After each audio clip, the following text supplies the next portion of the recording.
The Brighton Rd stretch of Holland-on-Sea is a venue I've been meaning to fish for quite some time. Last time I was here was over 6 years ago. Back then, I used to fish from the promenade on top of a sea wall. The beach was pretty much out of bounds, being heavily eroded and the sea wall crumbling in places. It used to have closely spaced wooden groins, a number of which were falling apart, particularly towards the Holland Haven end. That's all changed through a £36 million coastal defence scheme.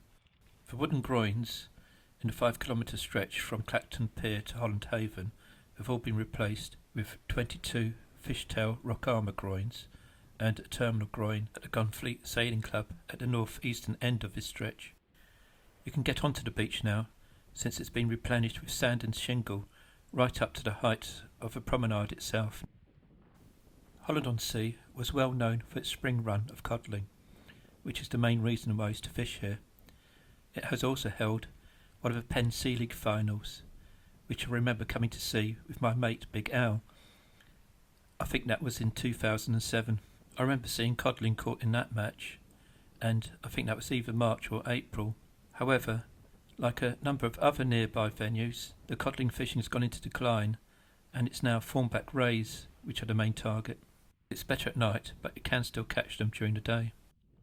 The map pinpoints location in relation to other nearby venues, then zooms in onto the new beach, which was reopened in 2015.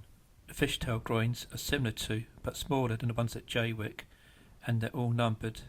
The terminal groin is FT23, and I'm fishing between groins 17 and 18. If I was to split hairs, this is actually in front of Bournemouth Road, but the whole of this stretch is referred to as Brighton Rd. So, having prized apart some of my frozen squid, I'm now preparing my herring. Again, these are frozen, so I'm just putting one off from the rest and putting the remainder wrapped up back into the cool bag so they're not going to defrost.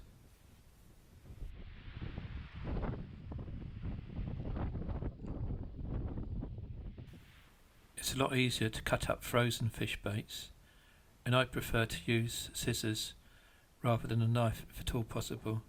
It is a lot quicker. I'm cutting the herring into chunks about 3 centimetres wide and between about 5 and 8 centimetres in length. I never seem to find a time nor motivation to do this at home, so I'm preparing my baits on the beach. If I get plenty of bites, or if there's a lot of crab activity, I expect to use maybe 2 herring at the most, but more if I was going to use it on both rods. However, I want to give myself a chance of getting a cod, so one of my rods would be with a whole squid.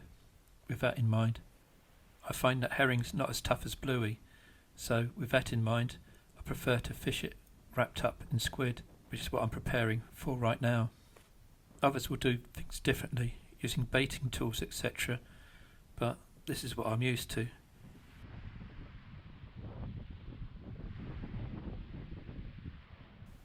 I pull open some of the herring that I've cut in order to expose some of the flesh.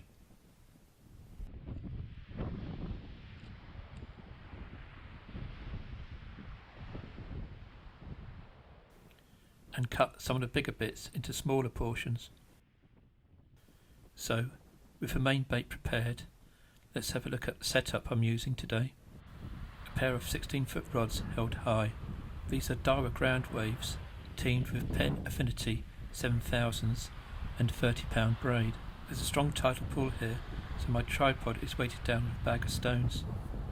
The drop-down rig has a whole squid, while the normal pulley panel has a cocktail bait. I'll quickly run through how I bait this one up. This rig has a fixed grip lead. I find these better for pulling out of snags. The body line is 60 pound with a hook length of 40 pound line, and both are about 3 foot in length. I'm using 2 3.0 Tronics Pro circle hooks. So this is how I bait up.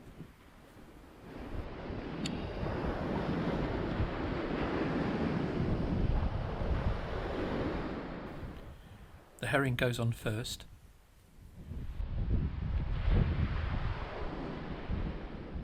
I have the circle hooks facing opposite directions, so the point of each hook comes out either side.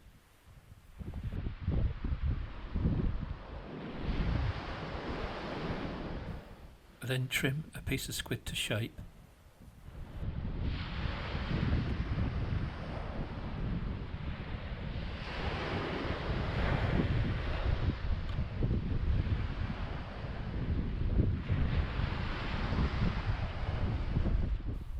I hook it on the top hook so that it covers the skin side of the herring, so when I fold the bait and whip it with elastic, some of the flesh of the herring is still exposed, allowing the juices to come out. It takes a bit longer, but I like to use fine elastic so I'm not cocooning the bait too much. The elastic will break while you're doing this, mind, so it's not as quick as if you're using thicker stuff.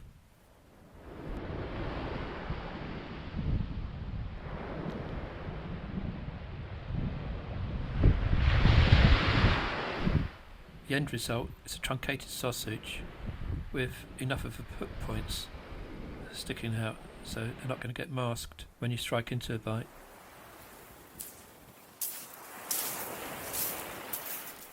I'm casting the whole large squid first. I could try and do this off the ground, but I'm just used to an overhead thump. The path down to the beach here is behind that first set of beach huts you see in the distance. In the past, I'd normally fish the other side of those beach huts, but there were already people fishing there when I arrived. At the far end of their bay is what used to be called Chase Corner, which is a kink in the promenade. That used to be the Brighton Rd hotspot. Because of the strong offshore currents, I'm moving some distance away before casting the other rod. The last thing I want to happen is for the lines to cross and get snagged up when I'm putting them back in. The tide is still on the way in, so even before I started to fish, I had to move my kit back up to where I am at the moment. Like a lot of venues I fish, I always seem to do better on the ebb here, and I'm expecting to fish it until about halfway down. Everything seems to be in place, but the rod tips just aren't moving.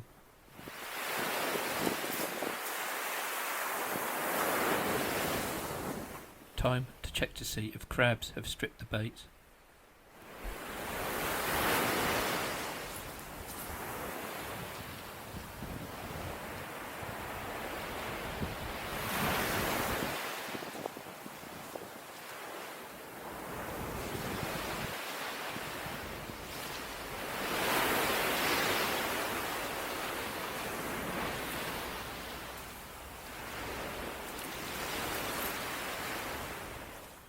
The bait seems untouched, but I am picking up a little bit of weed, so that needs to be removed before casting out again.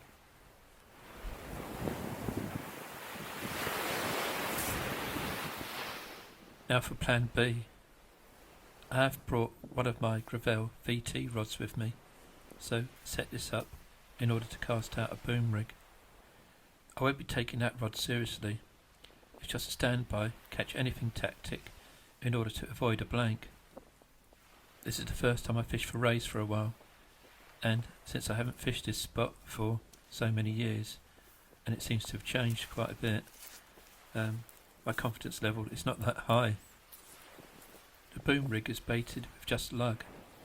I could have put little bits of squid on it, or bits of that herring.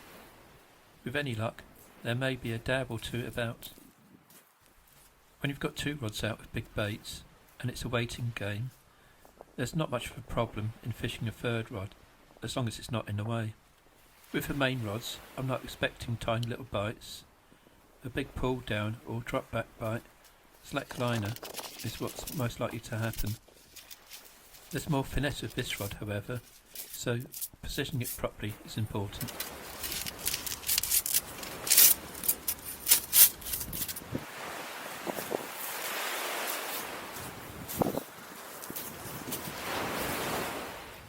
You can see that I haven't fished 3 rods for a while, as I haven't quite got this one in the right place.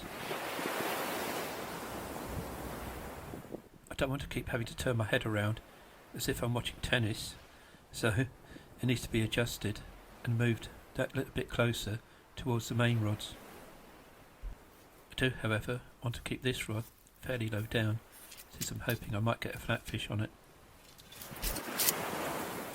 That's now much better. All rods within sight and within easy reach.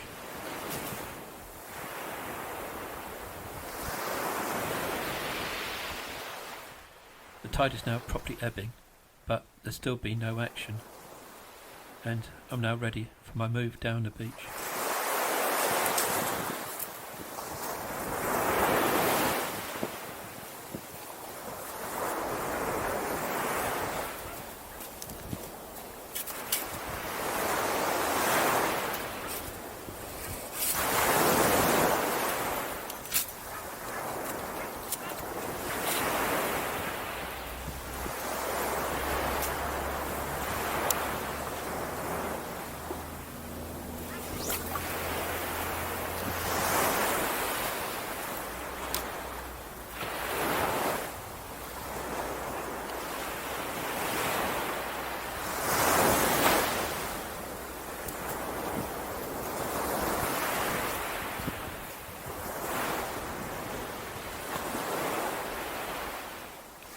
The sand here was pumped onto the beach, having been dredged off the seabed about 10 miles out.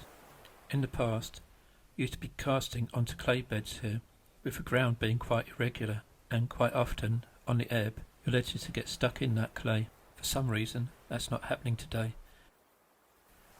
Even though my big baits hadn't been touched, I had changed them over, and so this is a fresh whole squid that's going on to the drop down rig.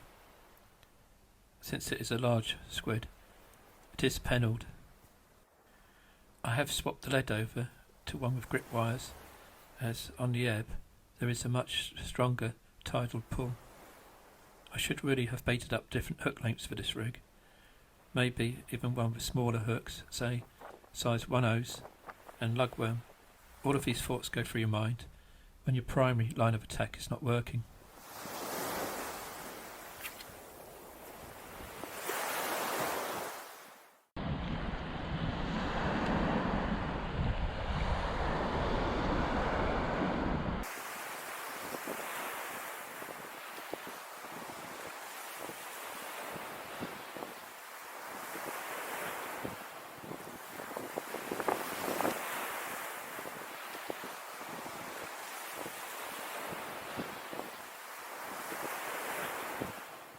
So I'm now giving the rod with the boom rig a bit more attention, since I'm hoping to get last minute get out of jail blanket avoiding fish.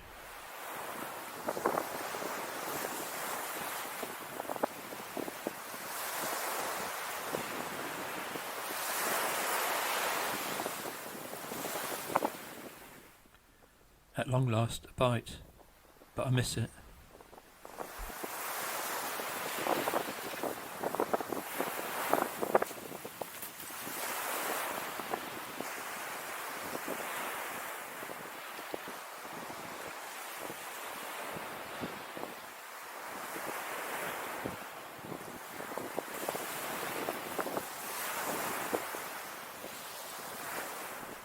But it's promising.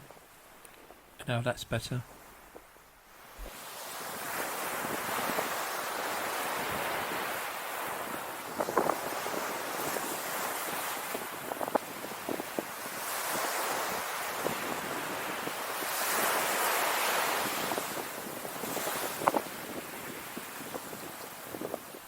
It is only a whiting, but the dreaded blank has been avoided.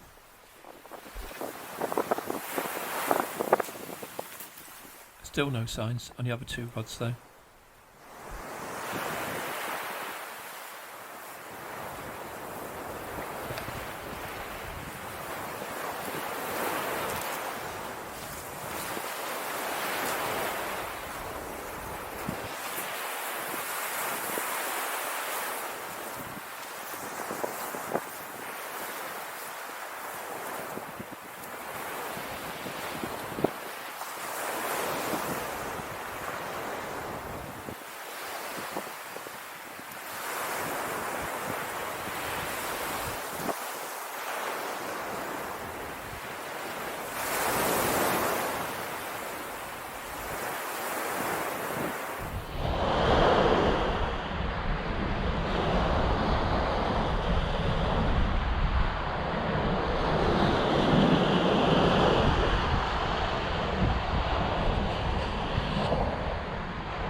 Since the sun is now starting to go down, the telltale signs of whiting are now appearing more.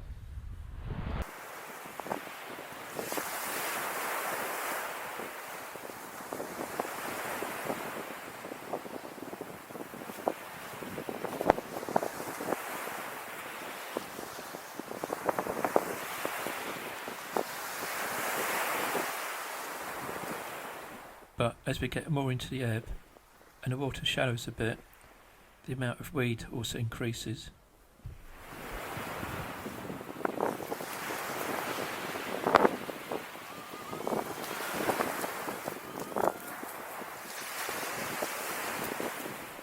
I'm still hopeful of a big fish though, but it's becoming increasingly more unlikely.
The fishing might not be up to much, and it's bitterly cold, but at least I can't complain about the surroundings. They've made a wonderful job of this beach, making it much more pleasant to fish than before, but unfortunately the fishing doesn't seem to be matching that.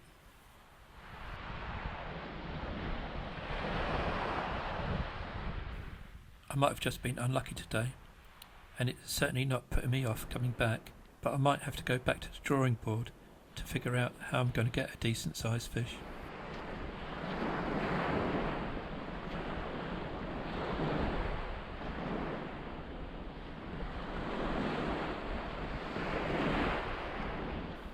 At least, right at the depth, I do get a consolation dab for my efforts.